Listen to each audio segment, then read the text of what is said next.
ओम श्री गणेशाय नमः। श्री शिवाष्टोत्तर शतनाम स्तोत्रम् विनियोगः। अस्य श्री शिवाष्टोत्तर शत दिव्यनाम स्तोत्रमाला मंत्रस्य नारायण ऋषिः अनुष्टुप् छन्दः। श्री सदाशिवः परमात्मा देवता गौरी उमा शक्ति श्री सांब सदाशिव प्रीत्यर्थे जपे विनियोगः। ओम शिवो महेश्वरः शंभु पिनाकी शशिशेखरः वामदेवो विरूपाक्षः कपर्दी नीललोहितः शंकरः शूलपाणिश्च खड्वांगी विष्णुवल्लभः शिवविष्णु अंबिकानाथः श्रीकंठो भक्तवत्सलः भवः सर्वस्त्रिलोकेशः सिद्धिकंठः शिवप्रियः उग्रः कपाली कामारिर् अंधकासुरसूदनः गंगाधरो ललाटाक्षः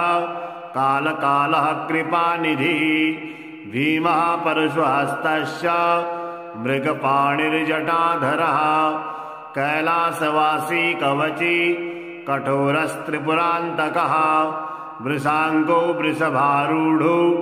भस्मो दुलितविग्रहः श्यामप्रियस्वरमयस्त्रयीमूर्तिरनीश्वरः सर्वज्ञः परमात्मा च सोमसूर्याग्निलोचनः हविर्यज्ञमयः सोमः पंचवक्त्रः सदाशिवः विश्वेश्वरो वीरभद्रो गणनाथः प्रजापतिः हिरण्यरेता दुर्धर्षः गिरिशो नघः भुजंगभूषणो भर्गो गिरिधन्वा गिरिप्रियः कृत्तिवासा पुरारातिर्भगवान् प्रथमाधिपः मृत्युंजय सूक्ष्मतनुर्जगद्व्यापी जगद्गुरुः व्योमकेशो महासेना जनकश्चारुविक्रमः रुद्रो भूतपतिः स्थाणुरहिर्भुज्ञो दिगंबरः अष्टमूर्तेरनेकात्मा सात्विकः शुद्धविग्रहः शाश्वतः खण्डपरशुर् अजः पाशविमोचकः मृजः पशुपतिः देवो महादेवो व्ययो हरिः पूषा दन्तविद्यग्रो दक्षाध्वरहरो हरः भगनेत्रभिद्यक्तो सहस्राक्षः सहस्रपात्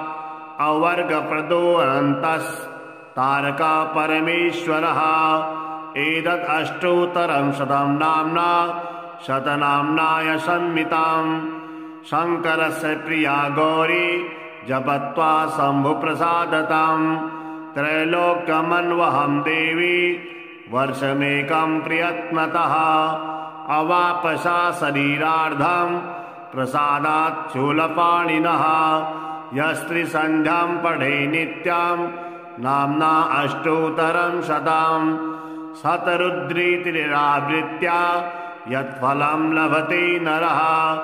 तत्फलं प्राप्नुयात् नित्यमेकावृत्या न संशयः सकृद्वानामभिः पूज्य कुलकोटिं समुद्धरेत् बिलपत्रे प्रशस्तैश्च पुष्पैश्च तुलसीदले तिलाक्षतैर्यजेद्यस्तु जीवन्मुक्तो न संशयः नाम्नामेषां पशुपतिरेकमेवापवर्गदाम् अन्येषां चावशिष्टानां फलं वक्तुं न शक्यते। ओम शिवो महेश्वरः शंभुः पिनाकी शशिशेखरः वामदेवो विरूपाक्षः कपर्दी नीललोहितः शंकरः शूलपाणिश्च खड्वांगी विष्णुवल्लभः शिवविष्णु अंबिकानाथः श्रीकंठो भक्तवत्सलः भवः सर्वस्त्रिलोकेशः सिद्धिकंठः शिवप्रियः उग्रः कपाली कामारिर् अन्धकासुरसूदनः गंगाधरो ललाटाक्षः कालकालः कृपानिधिः भीमः परशुहस्तस्य मृगपाणिर्जटाधरः कैलासवासी कवची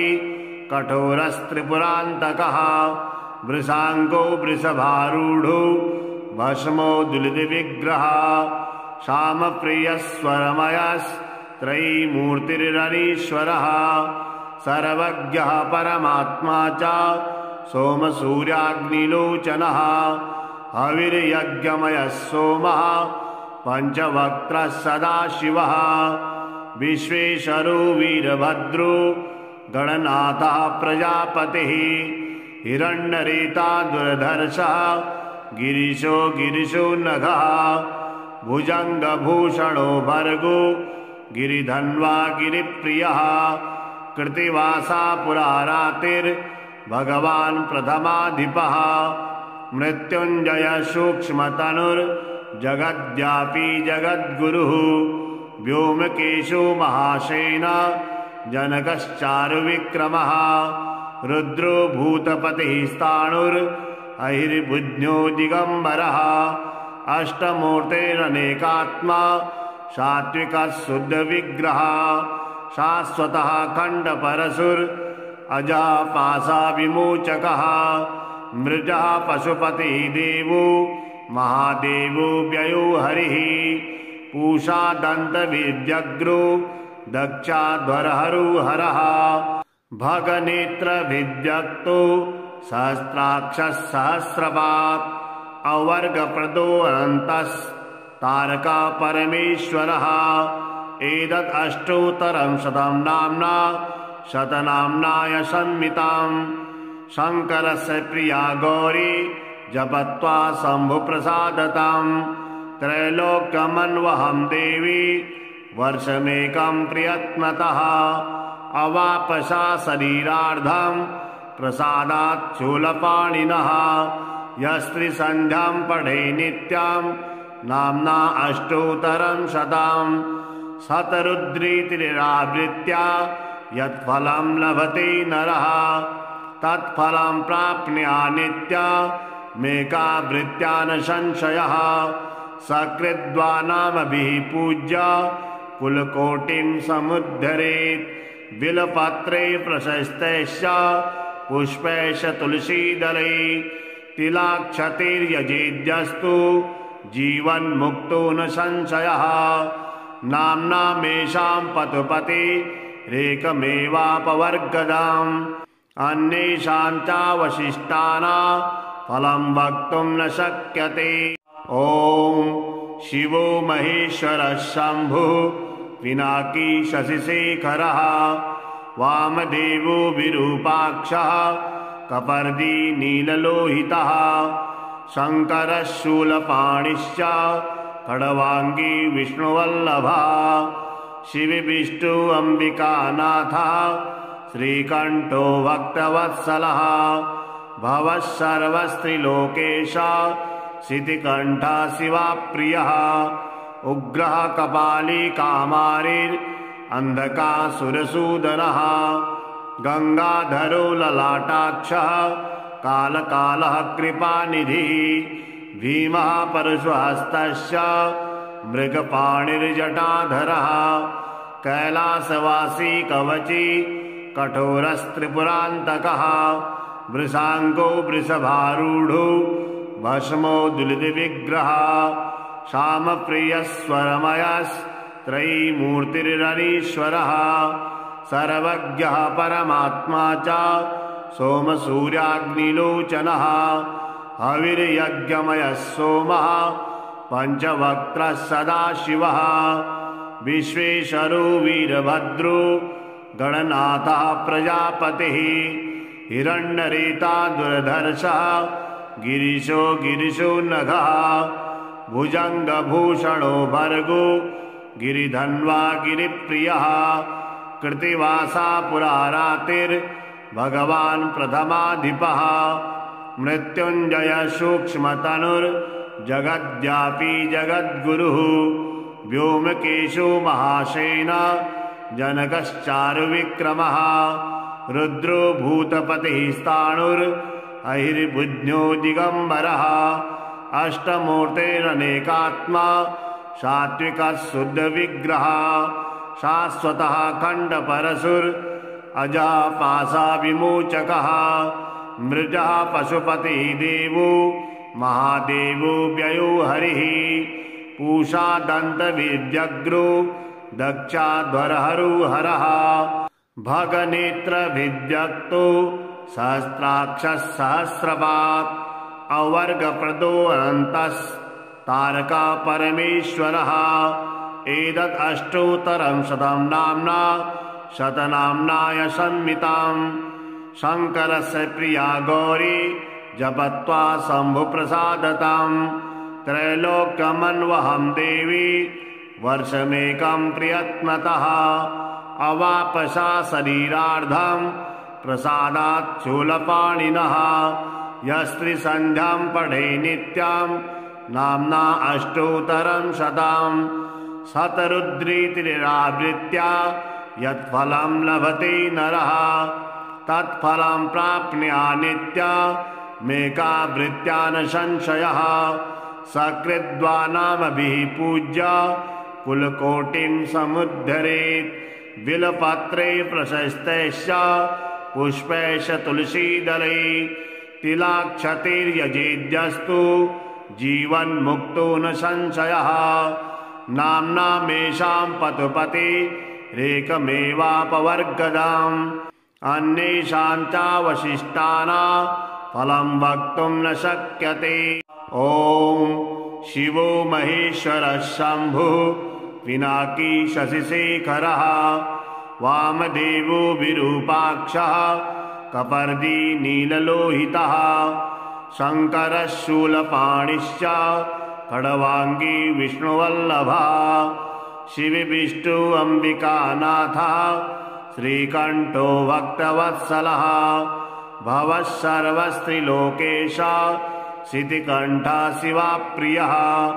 उग्रः कपाली कामारिरन्धकासुरसूदनः गङ्गाधरो ललाटाक्षः कालकालः कृपानिधिः भीमः परशुहस्तश्च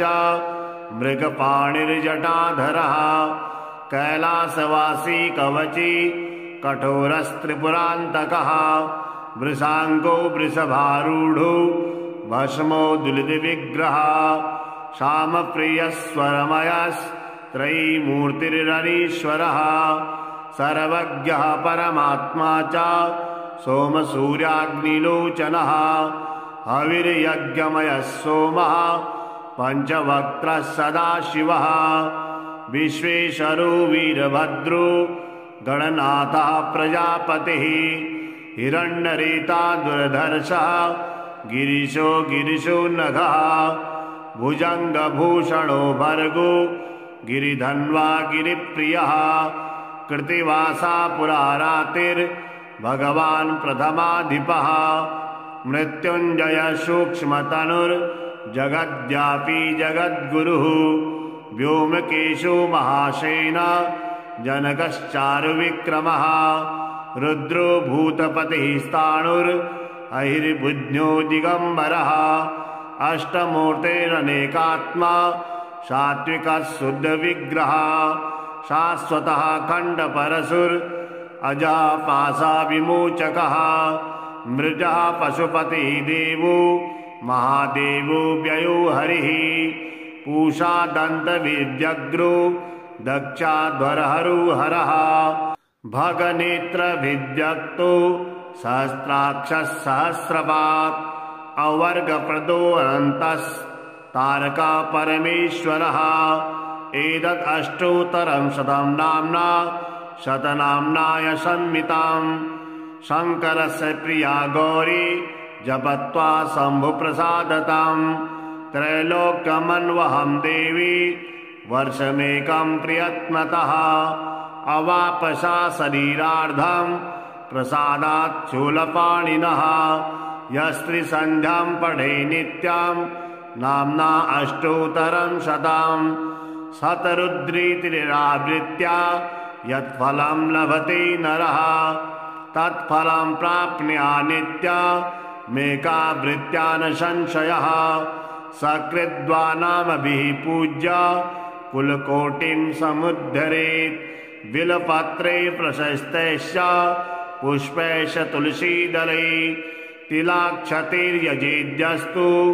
जीवन्मुक्तो न संशयः नाम्नामेषां पतुपतेरेकमेवापवर्गदाम्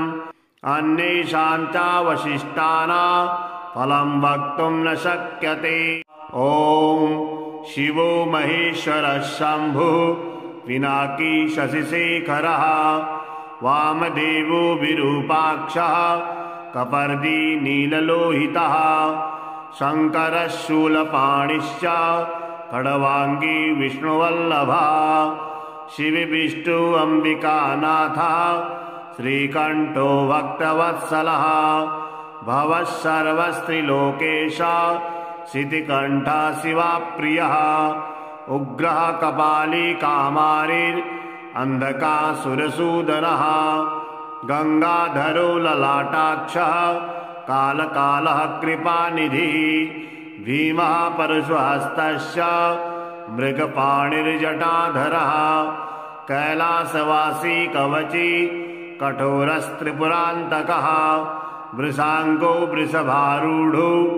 भस्मोदुलितविग्रहः श्यामप्रियस्वरमयस्त्रयीमूर्तिरनीश्वरः सर्वज्ञः परमात्मा च सोमसूर्याग्निलोचनः हविर्यज्ञमयः सोमः पञ्चवक्त्रः सदाशिवः विश्वेश्वरो वीरभद्रो गणनाथः प्रजापतिः हिरण्यरेता दुर्धर्षः गिरिशो गिरिशो नघः भुजङ्गभूषणो भर्गो गिरिधन्वा गिरिप्रियः कृत्तिवासा पुरारातिर्भगवान् प्रथमाधिपः मृत्युञ्जय सूक्ष्मतनुर्जगद्व्यापी जगद्गुरुः व्योमकेशो महासेना जनकश्चारुविक्रमः रुद्रो भूतपतिः स्थाणुरहिर्बुध्यो दिगम्बरः अष्टमूर्तेरनेकात्मा सात्विकः शुद्धविग्रहः शाश्वतः खण्डपरशुर् अजः पाशाविमोचकः मृजः पशुपतिः देवो महादेवो व्ययो हरिः पूषा दन्तविद्यग्रो दक्षाध्वरहरो हरः भगनेत्रभिद्यक्तो सहस्राक्षः सहस्रपात् अवर्गप्रदो अनन्तस्तारका परमेश्वरः एतत् अष्टोत्तरं शतं नाम्ना शतनाम्नाय संहिताम् शङ्करस्य प्रिया गौरी जपत्वा शम्भुप्रसादताम् त्रैलोक्यमन्वहं देवी वर्षमेकं प्रयत्नतः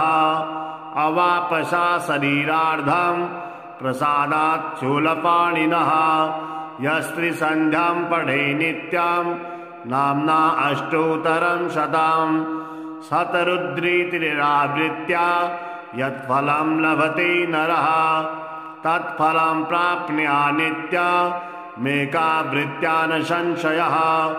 सकृद्वानामभिः पूज्य कुलकोटिं समुद्धरेत् बिलपत्रे प्रशस्तैश्च पुष्पैश्च तुलसीदलै तिलाक्षतैर्यजेद्यस्तु जीवन्मुक्तो न संशयः नाम्नामेषां पतुपतेरेकमेवापवर्गदाम् अन्येषां चावशिष्टानां फलं वक्तुं न शक्यते। ॐ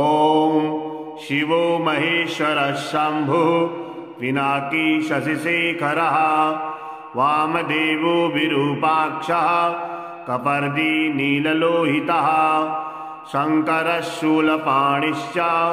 खड्वाङ्गी विष्णुवल्लभः शिवविष्णु अम्बिकानाथः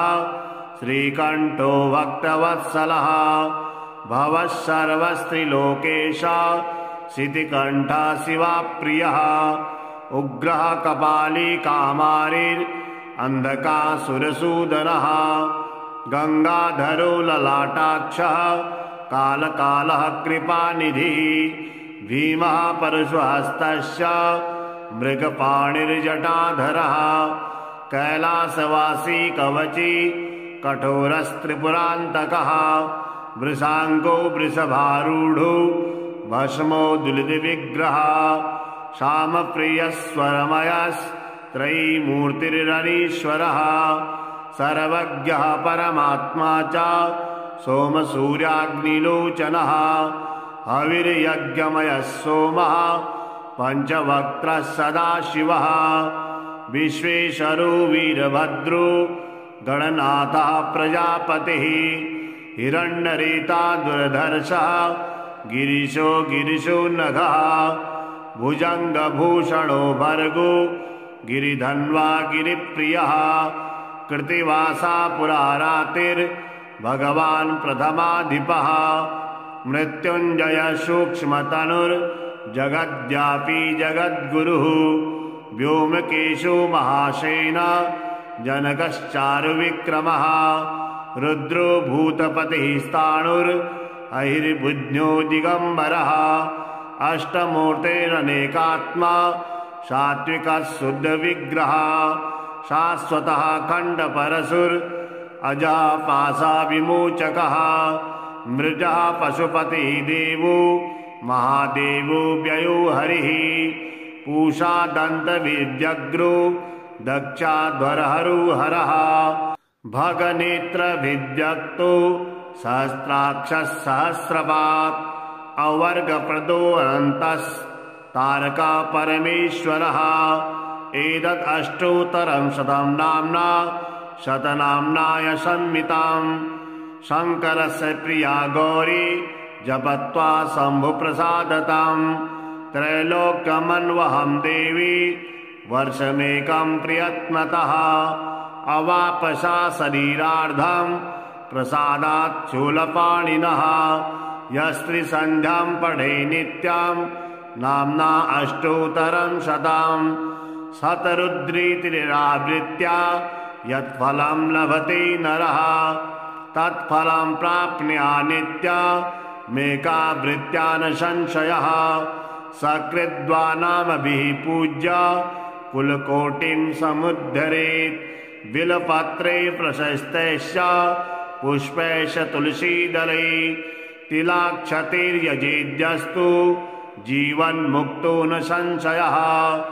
नाम्नामेषां पतुपतिरेकमेवापवर्गदाम् अन्येषां चावशिष्टानां फलं वक्तुं न शक्यते। ॐ शिवो महेश्वरः शम्भुः पिनाकी शशिशेखरः वामदेवो विरूपाक्षः कपर्दी नीललोहितः शङ्करः शूलपाणिश्च खड्वाङ्गी विष्णुवल्लभः शिवविष्णु अम्बिकानाथः श्रीकण्ठो भक्तवत्सलः भवः सर्वस्त्रिलोकेशः शितिकण्ठः शिवाप्रियः उग्रः कपाली कामारिरन्धकासुरसूदनः गंगाधरो ललाटाक्षः कालकालः कृपानिधिः भीमः परशुहस्तस्य मृगपाणिर्जटाधरः कैलासवासी कवची कठोरस्त्रिपुरान्तकः वृषांगो वृषभारूढो भस्मोदुलितविग्रहः श्यामप्रियस्वरमयस्त्रयीमूर्तिरनीश्वरः सर्वज्ञः परमात्मा च सोमसूर्याग्निलोचनः हविर्यज्ञमयः सोमः पंचवक्त्रः सदाशिवः विश्वेश्वरो वीरभद्रो गणनाथः प्रजापतिः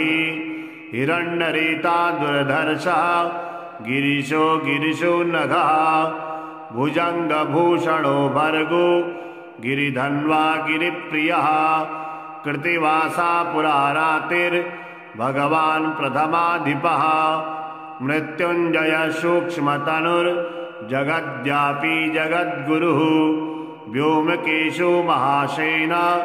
जनकश्चारुविक्रमः रुद्रो भूतपतिस्ताणुरहिर्बुध्यो दिगंबरः अष्टमूर्तेरनेकात्मा सात्विकः शुद्ध विग्रह शाश्वतः खंडपरशुर अजः पाशा विमोचकः मृजः पशुपति देवो महादेवो व्ययो हरिः पूषा दंत विद्यग्रो दक्षाध्वरहरो हरः भगनेत्र विद्यक्तो सहस्राक्षः सहस्रपात् अवर्गप्रदो अनन्तस्तारका परमेश्वरः एतद् अष्टोत्तरं शतं नाम्ना शतनाम्नाय संमिताम् शंकरस्य प्रिया गौरी जपत्वा शम्भुप्रसादताम् त्रैलोक्यमन्वहं देवी वर्षमेकं प्रयत्नतः अवापसा शरीरार्धं प्रसादात् शूलपाणिनः यस्त्रिसन्ध्यां पठे नित्यां नाम्ना अष्टोत्तरं शतं शतरुद्रीतिरावृत्या यत्फलं लभते नरः तत्फलं प्राप्नुयात् नित्यमेकावृत्या न संशयः सकृद्वानामभिः पूज्य कुलकोटिं समुद्धरेत् बिलपत्रे प्रशस्तैश्च पुष्पैश्च तुलसीदलै तिलाक्षतैर्यजेद्यस्तु जीवन्मुक्तो न संशयः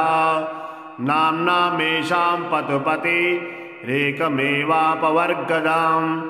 अन्येषां चावशिष्टानां फलं वक्तुं न शक्यते। ॐ शिवो महेश्वरः शम्भुः पिनाकी शशिशेखरः वामदेवो विरूपाक्षः कपर्दी नीललोहितः शङ्करः शूलपाणिश्च खड्वाङ्गी विष्णुवल्लभः शिवविष्णु अम्बिकानाथः श्रीकण्ठो भक्तवत्सलः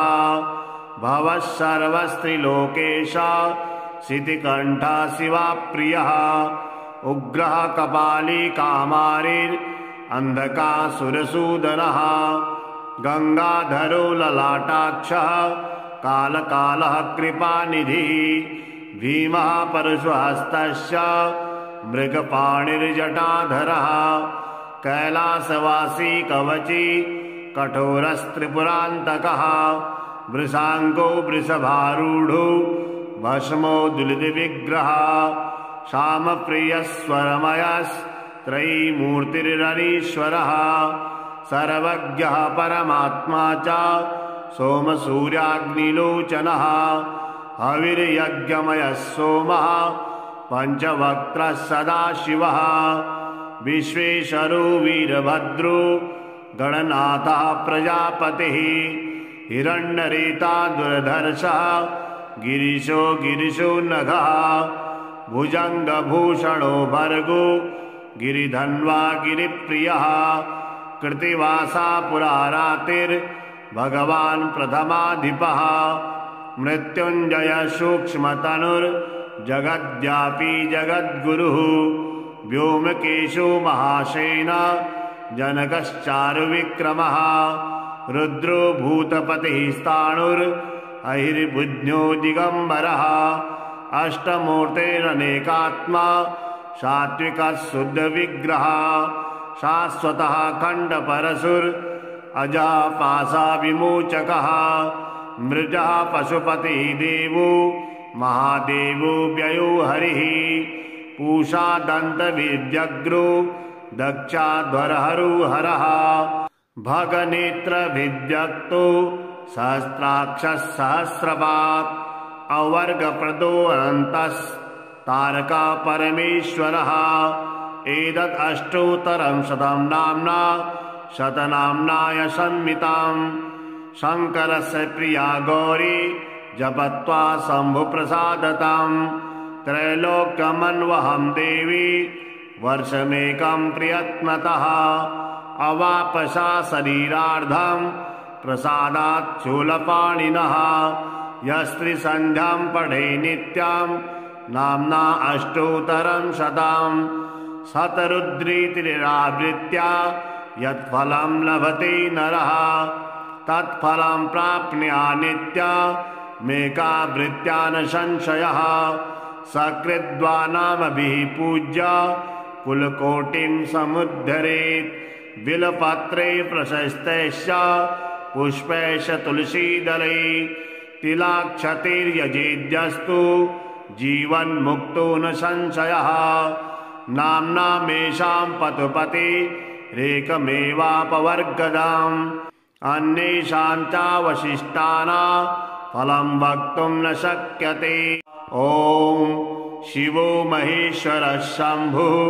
पिनाकी शशिशेखरः वामदेवो विरूपाक्षः कपर्दी नीललोहितः शङ्करः शूलपाणिश्च खड्वाङ्गी विष्णुवल्लभः शिवविष्णु अम्बिकानाथः श्रीकण्ठो भक्तवत्सलः भवः सर्वस्त्रिलोकेशः शितिकण्ठः शिवाप्रियः उग्रः कपाली कामारिर्अन्धकासुरसूदनः गङ्गाधरो ललाटाक्षः कालकालः कृपानिधिः भीमः परशुहस्तश्च मृगपाणिर्जटाधरः कैलासवासी कवची कठोरस्त्रिपुरान्तकः वृषाङ्गो वृषभारूढो भस्मोद्दुलितविग्रहः श्यामप्रियस्वरमयस्त्रयीमूर्तिरनीश्वरः सर्वज्ञः परमात्मा च सोमसूर्याग्निलोचनः हविर्यज्ञमयः सोमः पञ्चवक्त्रः सदाशिवः विश्वेश्वरो वीरभद्रो गणनाथः प्रजापतिः हिरण्यरेता दुर्धर्षः गिरिशो गिरिशो नघः भुजङ्गभूषणो भर्गो गिरिधन्वा गिरिप्रियः कृत्तिवासा पुरारातिर्भगवान् प्रथमाधिपः मृत्युञ्जय सूक्ष्मतनुर्जगद्व्यापी जगद्गुरुः व्योमकेशो महासेना जनकश्चारुविक्रमः रुद्रो भूतपतिः स्थाणुरहिर्बुध्यो दिगम्बरः अष्टमूर्तेरनेकात्मा सात्विकः शुद्धविग्रहः शाश्वतः खण्डपरशुर् अजः पाशाविमोचकः मृजः पशुपतिः देवो महादेवो व्ययो हरिः पूषा दन्तविद्यग्रो दक्षाध्वरहरो हरः भगनेत्रभिद्यक्तो सहस्राक्षः सहस्रपात्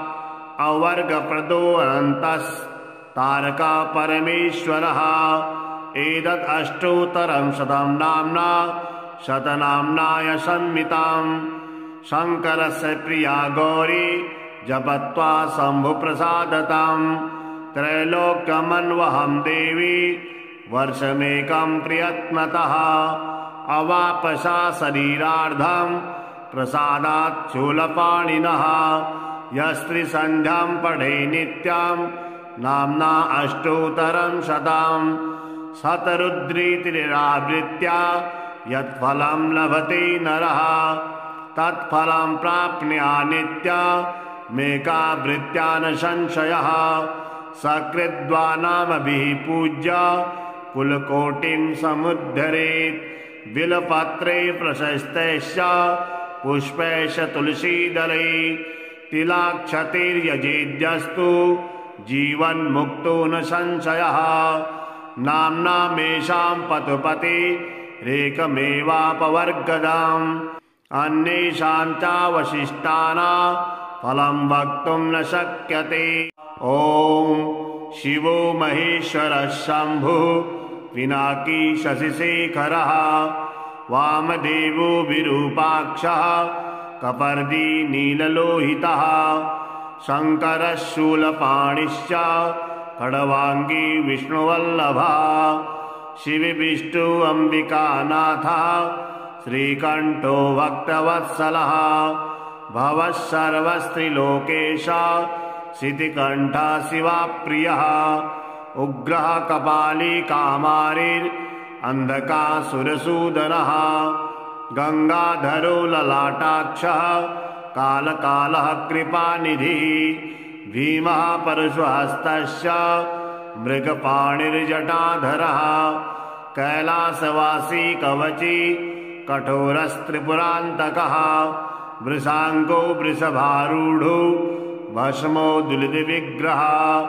श्यामप्रियस्वरमयस्त्रयीमूर्तिरनीश्वरः सर्वज्ञः परमात्मा च सोमसूर्याग्निलोचनः हविर्यज्ञमयः सोमः पंचवक्त्रः सदाशिवः विश्वेश्वरो वीरभद्रो गणनाथः प्रजापतिः हिरण्यरेता दुर्धर्षः गिरिशो नघः भुजङ्गभूषणो भर्गो गिरिधन्वा गिरिप्रियः कृत्तिवासा पुरारातिर्भगवान् प्रथमाधिपः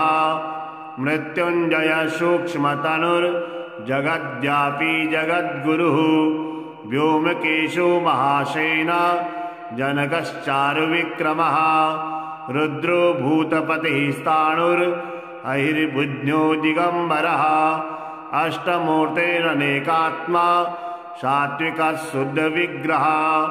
शाश्वतः खण्डपरशुर् अजः पाशाविमोचकः मृजः पशुपतिः देवो महादेवो व्ययो हरिः पूषा दन्तविद्यग्रो दक्षाध्वरहरो हरः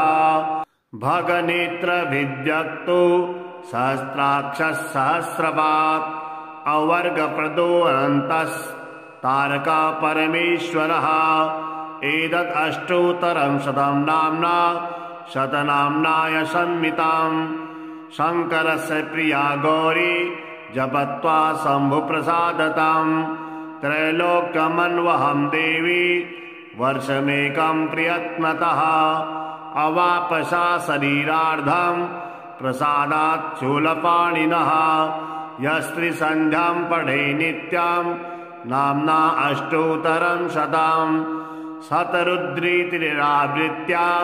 यत्फलं लभते नरः तत्फलं प्राप्नुयात् नित्यमेकावृत्या न संशयः सकृद्वानामभिः पूज्य कुलकोटिं समुद्धरेत् बिलपत्रे प्रशस्तैश्च पुष्पैश्च तुलसीदलै तिलाक्षतैर्यजेद्यस्तु जीवन्मुक्तो न संशयः नाम्नामेषां पशुपतिरेकमेवापवर्गदाम् अन्येषां चावशिष्टानां फलं वक्तुं न शक्यते। ॐ शिवो महेश्वरः शम्भुः पिनाकी शशिशेखरः वामदेवो विरूपाक्षः कपर्दी नीललोहितः शङ्करः शूलपाणिश्च खड्वाङ्गी विष्णुवल्लभः शिवविष्णु अम्बिकानाथः श्रीकण्ठो भक्तवत्सलः भवः सर्वस्त्रिलोकेशः शितिकण्ठः शिवाप्रियः उग्रः कपाली कामारिरन्धकासुरसूदनः गङ्गाधरो ललाटाक्षः कालकालः कृपानिधिः भीमः परशुहस्तस्य मृगपाणिर्जटाधरः कैलासवासी कवची कठोरस्त्रिपुरान्तकः वृषाङ्गो वृषभारूढो भस्मो दुलितविग्रहः श्यामप्रियस्वरमयस्त्रयीमूर्तिरनीश्वरः सर्वज्ञः परमात्मा च सोमसूर्याग्निलोचनः हविर्यज्ञमयः सोमः पंचवक्त्रः सदाशिवः विश्वेश्वरो वीरभद्रो गणनाथः प्रजापतिः हिरण्यरेता दुर्धर्षः गिरिशो नघः भुजङ्गभूषणो भर्गो गिरिधन्वा गिरिप्रियः कृत्तिवासा पुरारातिर्भगवान् प्रथमाधिपः मृत्युञ्जय सूक्ष्मतनुर्जगद्व्यापी जगद्गुरुः व्योमकेशो महासेना जनकश्चारुविक्रमः रुद्रो भूतपतिः स्थाणुर् अहिर्बुद्ध्यो दिगंबरः अष्टमूर्तेरनेकात्मा सात्विकः शुद्ध विग्रह शाश्वतः खंड परशुर अजः पाशा विमोचकः मृजः पशुपति देवो महादेवो व्ययो हरिः पूषा दंत विजग्रो दक्षाध्वरहरो हरः भगनेत्र विद्यक्तो सहस्राक्षः सहस्रपात् अवर्गप्रदो अनन्तस्तारका परमेश्वरः एतत् अष्टोत्तरं शतं नाम्ना शतनाम्नाय संमिताम् शङ्करस्य प्रिया गौरी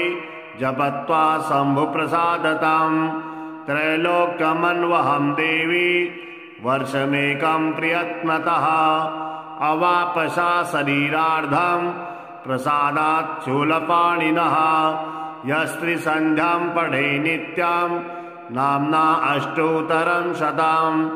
शतरुद्रीतिरावृत्या यत्फलं लभते नरः तत्फलं प्राप्नुया नित्या मेकावृत्या न संशयः सकृद्वानामभिः पूज्य कुलकोटिं समुद्धरेत् बिलपत्रे प्रशस्तैश्च पुष्पैश्च तुलसीदलै तिलाक्षतैर्यजेद्यस्तु जीवन्मुक्तो न संशयः नाम्नामेषां पतुपतेरेकमेवापवर्गदाम् अन्येषां चावशिष्टानां फलं वक्तुं न शक्यते।